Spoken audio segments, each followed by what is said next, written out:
Magandang oras mga idol. Ito po yung pakita po sa inyo mga idol yung katas ng aming pagtitinda sa kalsada. Katas ng aming negosyo. Ayan o.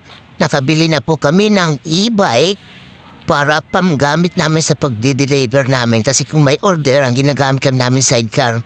Mayroong bumili kami ng e-bike para sa pagdi-deliver namin at para din sa pag namimili kami ng aming paninda sa hapon.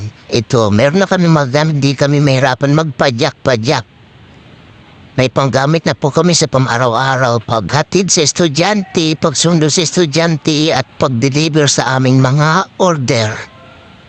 Pwede na po itong panghabang buhay na gamit para sa aming negosyo. Ito na yung katas ng aming paghihirap, pagpupuyat, pagtsatsaga.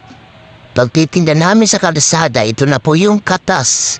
Nagbunga na po yung paghihirap namin. Ito lang muna ang aming kayang bilhin. Para kasi sa pagdinegosyo namin, ayan na po ang aming napundar sa pagtitinda. Kitang-kita na po yung aming mga napundar sa pagtitinda lang po sa pagdinegosyo araw-araw. Kaya kunting tiyaga lang at makakabili din ang gusto niyong bilhin, mga idol. At ito na po, nagbunga na po ang aming pagsisikap kahit puyat, kahit pagod, tiyaga lang. At para makapundar ng mga gamit, ayan na, bagong-bago ang tatak niya ay Inwow. Inwow na e-bike. Nakabili na po kami ng Inwow na e-bike. Nasa 76 po.